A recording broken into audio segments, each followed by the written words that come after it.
Welcome to lesson 44 of algebraic concepts, formulas, and literal equations. So this is the part 2 from lesson 2042. I'm going to come back to literal equations in this lesson. Okay, here's our objective, some vocabulary for you, some rules and notes for you to read over. Please pause the video and read through these things.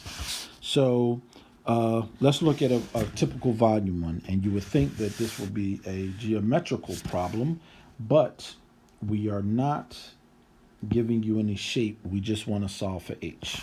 So how do we do that? Well, first, let me write the 1/3 a little bit differently.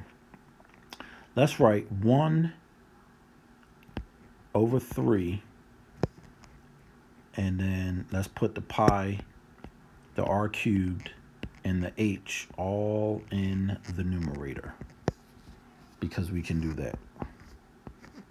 Okay, times v. So the first step, multiply both sides by 3. Multiply both sides by 3.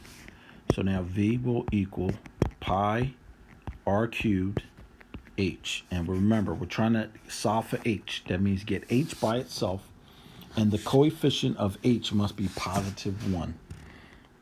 So now we're going to divide by pi r cubed. So if you have, what is the formula? 1/3 pi r cubed is, I believe it's a cone. It's a cone, so like an ice cream cone. H, if you're looking for h, you need the volume, 3 times the volume. That was 3v. 3v times pi r cubed, or 3v over pi r cubed. And so what does this mean? What is the point of doing this? The point of doing a solution like this is you would do this work before you stuck your numbers in order to avoid making numbers mistakes, or you put the numbers in and then move things around. You could do it either way, but solving it this way lessens the probability of making a math error. So especially if you're not given good numbers. So if you're given integers like whole numbers for r, then that's fine. But what if r is like 2.73? Pi is already irrational. So putting those things in a calculator can be kind of tricky. And then you're going to round in the middle, and you'll be off by tenths or maybe even ones by the time the problem is solved. So I would suggest putting it on there. And there is a pi button on most calculators. You can put pi right in instead of doing what most math teachers tell you to do, is just assume that pi is 3.14, so they stop it after the 100th place. So if somebody tells you, and now this is parenthetically, this is not dealing with math specifically, in a science class, usually, and in most math classes, usually, you want to give numbers no smaller than the smallest number you're given. So if somebody gives you 3.14 for pi, if they tell you use pi as 3.14, the 4 is in the 100th place, so that means your answer should not go more than 2 past the decimal. So I don't know what h is going to be, but let's say h is like 9.6437185. If it comes out to that, you would want to round to the 4, and you would want to stop here. So 2 numbers behind the decimal. I see a lot of that. Science and math teachers giving all of these numbers in the calculator. We don't want all of that. Round the numbers off. I'm sorry I went off on a tangent there on that one. Okay, so let's look at example 2. This is called the point slope formula of a line, and we will see this in a couple of lessons. Why am I doing it here? Because we're going to solve for x right here. So what do? Remember, PEMDAS, parentheses, exponents, multiplication, division, addition, subtraction. when you solve equations, you work these things backwards. So the first thing we're going to do is divide both sides by m. Divide both sides by m. So the y-axis minus the y point that you're given divided by m equals the x-axis minus the x point that you're given. And remember, we got rid of the parentheses. So this whole thing is a group. And now we have to add the x point that you're given. And so the x-axis will equal the y-axis minus y1 over m plus the x point that you're given. So that's just moving things around, and that's how we would do that. We use PEMDAS backwards. The m was multiplying to this group. We divided it to get rid of it. And then something was being subtracted from what we were trying to solve. And now we can see we have positive 1x by itself. And let's look at example 3. Solve for m again. Okay. So the first step, what are we going to do? Multiply by w to get w out of the bottom. So we got qw m minus 10x. So all we got to do is add 10x to both sides. So qw plus 10x equals m. I don't know if that's a real science equation or not. I don't remember. In science, Q usually stands for specific heat, and M will stand for mass. But I don't think X and W are actual things. So I'm not sure. I can't remember if this is a real formula in real life or not. Okay, so those were our examples.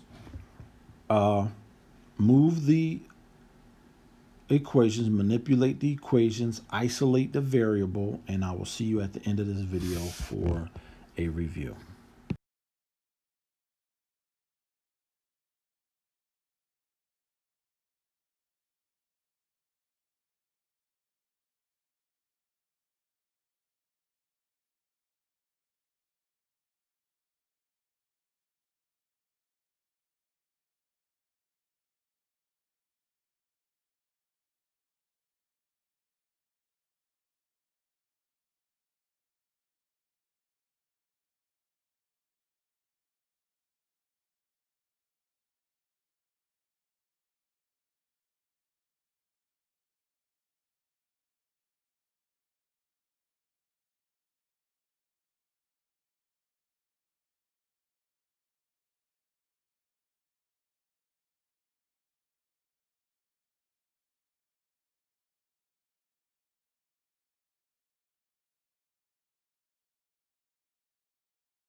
Okay, so we're going to solve for y. And we have y on both sides of the equation. So we're going to subtract 3y from both sides. And we get 4y plus 2h equals 5h. Now we subtract 2h from both sides. we get 4y equals 3h, and we had to divide by 4. You have to get rid of the coefficient in front of y, and it has to be positive 1. So we got 3h over 4. Solve for c. Okay, here we go. Divide by m, and this is a little PEMDAS backwards, equals c squared. Now the opposite of squaring something is to take the square root. So we're going to take the square root of both sides. And the square root of e over m equals c by itself. And c is the speed of light. And so if you're looking to find the speed of light, you have to be given the energy and the mass. Einstein's theory of relativity. Okay, we saw this one before, but we saw for h, and r squared h would be a cylinder, the volume of a cylinder. So we're going to divide by pi and h, divide by pi and h. So v over pi h equals r squared. And now we take the square root of it again. So the square root of v over pi h will give you r by itself. And so that is our lesson for literal equations. This was the part 2 to lesson 2042, which started literal equations. So I hope this helps. Again, if you like what you see, subscribe to this channel. Be on the lookout for more videos in this series, and I will see you on the next video. Thanks for watching.